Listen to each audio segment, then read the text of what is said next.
Welcome back, Calum listeners. This is Methodical Millions, where you can better your future and better yourself. Cal, I've had a topic on my mind recently, which is the inevitability of success. I think I first saw it in a tweet that referenced the chance of something happening 1 out of a million is very small, but if you do something over and over, your chances go way up. I want to discuss that for a second because I think there's a disconnect between people who believe they cannot change their lives versus running into an entrepreneur. For example, some of the guests we've had on and just people in our own circles that we meet. There's some kind of special thing about their mental space and how their perspective of what they're doing is inevitable. And really, the only thing that can take that away is not existing, I suppose. I just want to highlight that this is a driving force of who they are as a person. And I just want to know your thoughts on that. Have you seen this in people? What do you think? I love the term, the inevitability of success. The way you used it, it's exactly the way I'd like to think of it. Once upon a time, I didn't have that kind of mentality. A long time ago, I thought you had to be fortunate or you had to know the right people. And even though these things do come into play at some point, they're just boosters, in my opinion. They would just help you get there, but they're not the reason for you to get there. I do believe in the fact that you need to work hard, you need to push yourself. But if you do it long enough, if you persevere, that's when you're going to get there. I remember reading a quote not long ago. There are people in life that are where you want to be because they took the chance, even though they're not necessarily better. You might have a better skill set than they do. You might have better tools. You might be more prepared than they are, but they're ahead because they took those risks and they challenged themselves and they stuck with it long enough to be where they are. That really, really stung in a good way. That made me think, wow, that's definitely right. Sometimes you'd see people in certain fields, let's say musicians. There might be people who can sing or play an instrument out there.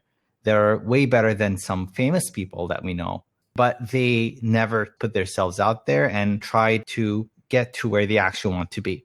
So that definitely comes into play. And if you make it a belief, it might sound like a cliche, but I do believe in that. If you stick around long enough and you face the ups and downs, you'll eventually get there because it's a weeding out process of the people. You are not alone in trying to get where you want to be. Everyone has dreams, regardless of what these dreams are. Let's assume it's trying to become an actor or trying to build your own business or trying to get to a certain fitness level, whatever that dream is. If you stick to it long enough, eventually you will shine because you'll be ahead of others. Those who do it for a short period give up.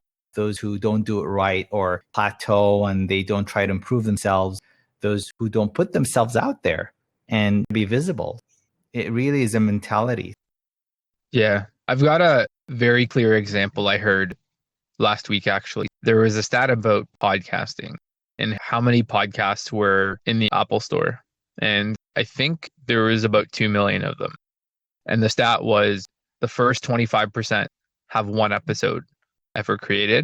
The next 25 or so had under 4 or 5. And that distribution, I think, is common for a lot of things. My example of how often I go to the gym consistently, right? I've been to a gym. I mean, if you measure how many times once a year I've been to a gym, it's quite high perhaps. But am I the top 10% of people who go to the gym the most frequently? Absolutely not. And this type of quality of obsession that was mentioned before in any project is really the recipe to stand out and to hit that inevitability. Hundreds of thousands of years ago, what made people different from regular animals was the ability to persistence hunt, meaning we're designed to not get tired easily, where something like, let's say animals might tire after 2 hours, we can go 8+ hours. And the idea was this quality is really unique to us, but when's the last time you used that part of you that can actually do that? And my cliche example is something like exams, or if you are into sports or fitness, maybe you're pushing yourself that incremental part, even video games, for example, doing a little bit extra. And I think the crossover point is where you start to do more, not because you're told or because you think it's the right thing to do. You do it just because. And when you cross that line of because I want to, I think that's where the magic happens. And that's where you start to explore what your passions are and what you want to work on. And it becomes this thing where time fades away. You're just doing it for the sake of it. And if you can mix some kind of learning feedback loop of measuring progress or getting better and being able to say, hey, you know what? I am better. I am better at this. And then mix in a little bit of goal setting. So, how do I 10x my goal from here? I think that is really what comes together as the right mix of stuff that can almost take anyone and teach them how to do it. I think that's really what it comes down to. Well said. Your desire to achieve something or to reach a goal definitely has a big aspect in putting you on the map. It's a good example you used about the podcast. I didn't even know about that, but it just paints a picture that a lot of those in the big leagues, it's because they've been doing it long enough. They gained the experience, they've been through the ups and downs, they've stuck with it, and they've learned how to improve through all these times. So they've done things wrong before, and they've learned how to improve how they're doing it. That's where your inevitability to succeed comes from. The more you do it and the longer you stick with it, the more likelihood you're going to get to where you want to be. Just to touch on it a bit, because we do cover investing a lot here on this channel. When you experience a significant loss in your portfolio or something that wipes you out, like we talked about before, with wiping out your entire wealth or portfolio in a day or two, you just undid all your hard work. So if you are able to stick around long enough to actually experience the markets, the ups and downs, and learn through them by diversifying or managing your risk, even if you're not making as much money in the short term, in the long term, you are perhaps destined to success in terms of financial success or financial wealth. And big examples of long-term investors, Warren Buffett is perhaps the image or the symbol of long-term investing here. He's been doing it so long that he's been through insane market conditions and he stuck with it, and he knew how to manage his risk. He knew when to get in and out of positions. And that goes in line with what we're thinking here. Yeah, good points. And I think once you get going and things become consistent in your life, I think just adding that becomes commonplace. And what seems like work to you or a lot of your time at the beginning starts to run on autopilot. And my best example for people to visualize that is to think of what you do now at your job and what someone else might struggle with at the beginning, first day on the job, maybe never worked in that field before. Almost like a machine, right? You have it programmed in you. And everyone's seen Terminator, I'm sure, the famous Schwarzenegger movies. So if you haven't, go watch one.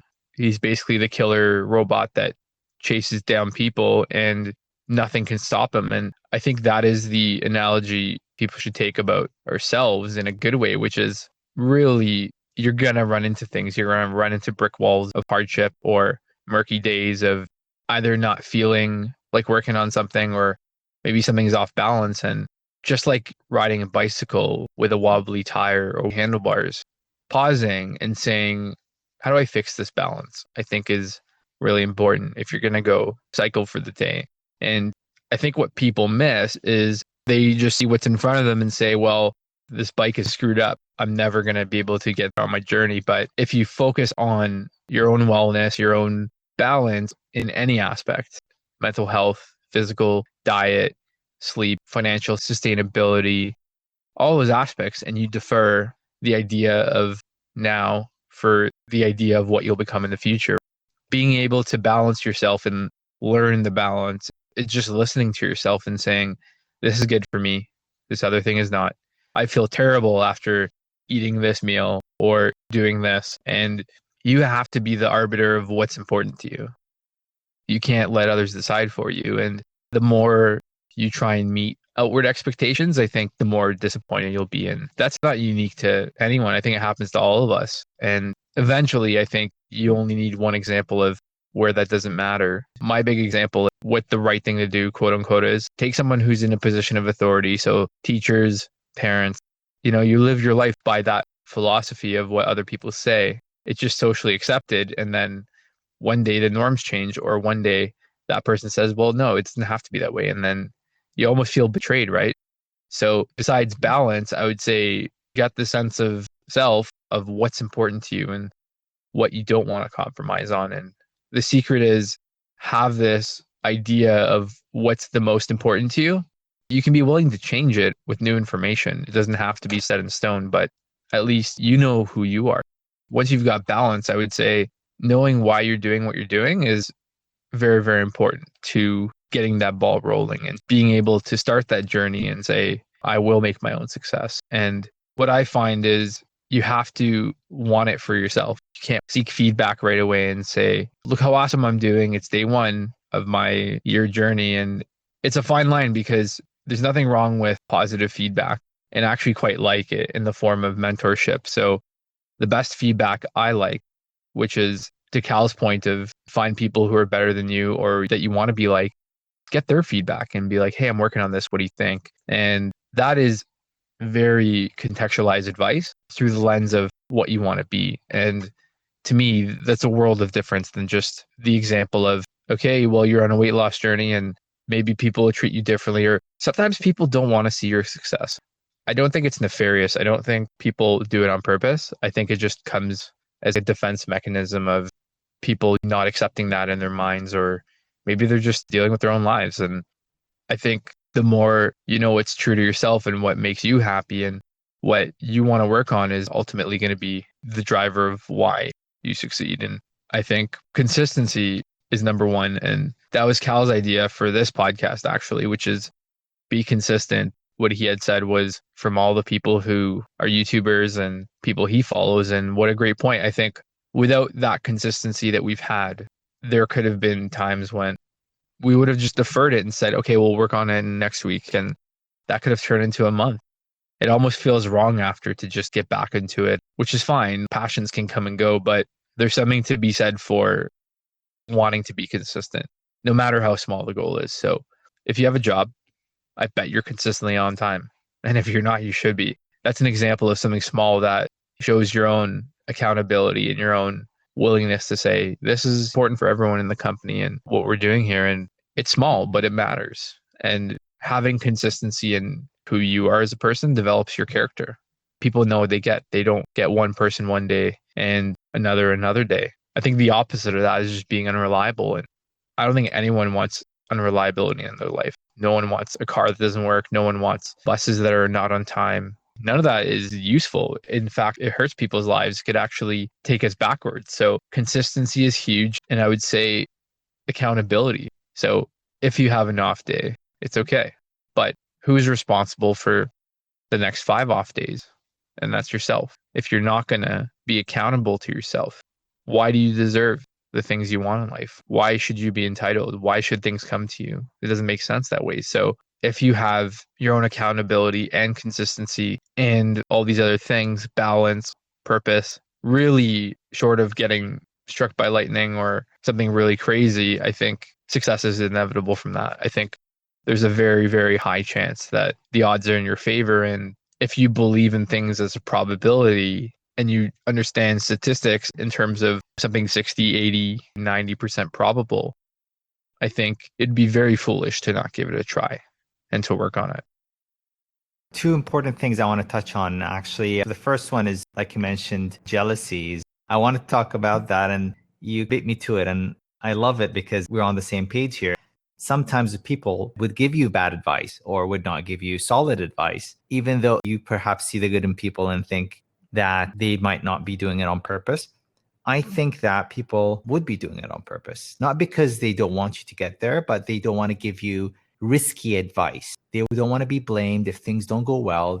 They don't want fingers to be pointed at them. So they would say, play it safe and maybe just stick to what you're doing, or keep your job and don't do your business, or save your money for your retirement, or something like that. And first people that would do that would be usually family and close friends. So that's the thing, is because they want you to be happy and healthy. And that's what society has really engraved in our minds that this is what safety is and happiness is. Having a job and being able to live your day in, day out with food on the table, even though that's a huge benefit and definitely something to be grateful for, it's not an excuse for not trying to improve yourself.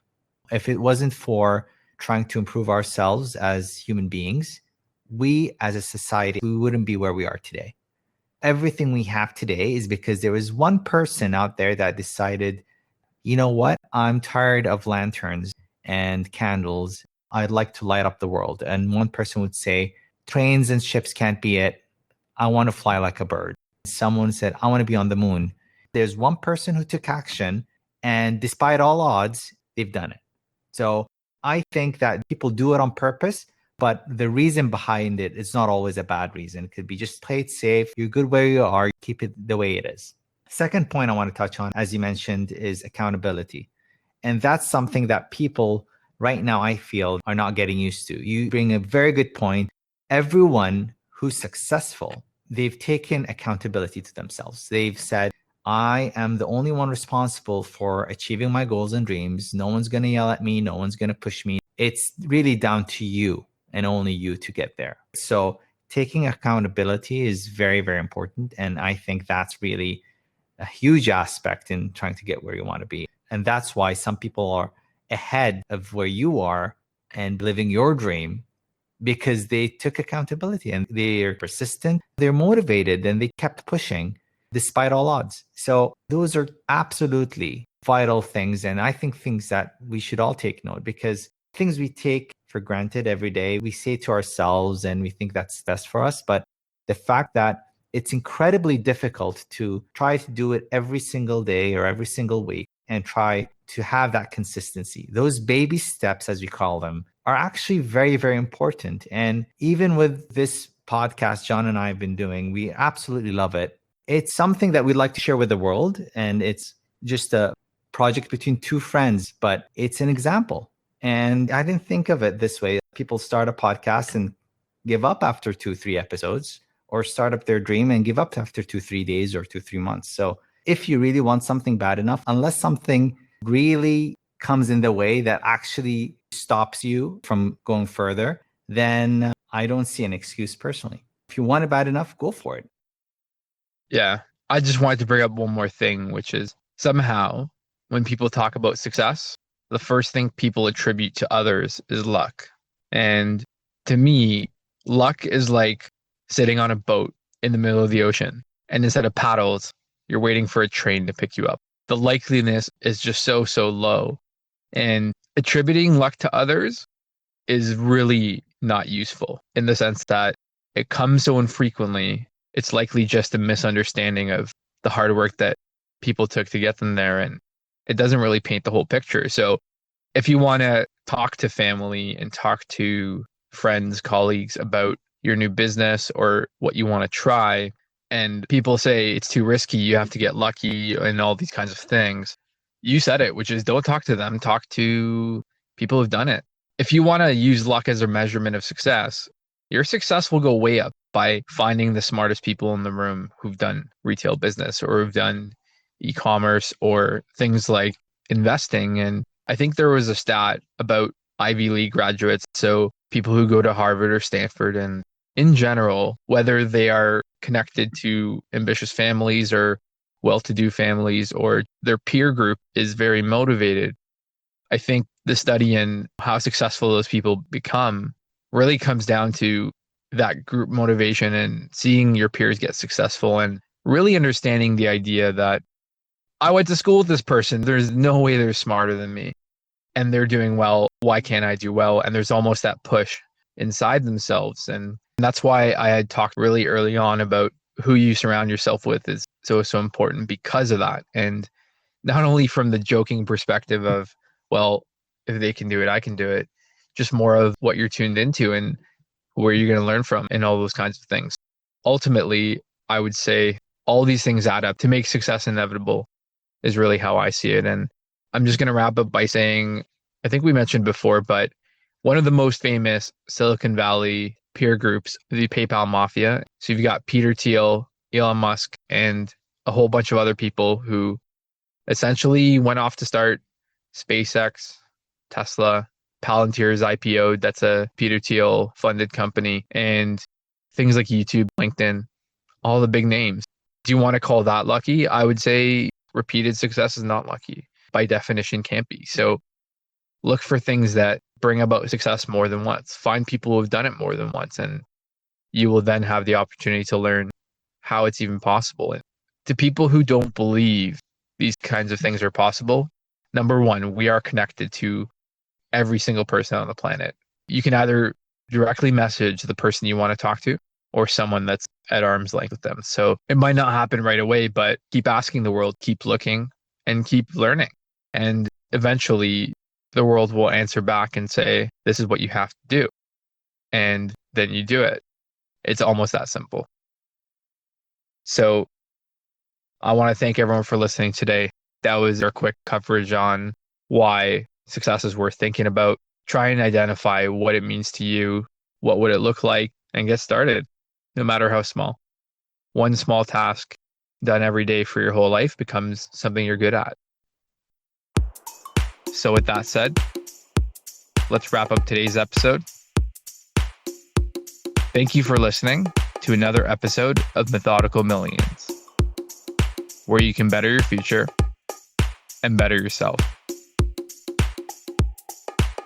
Thanks, everyone.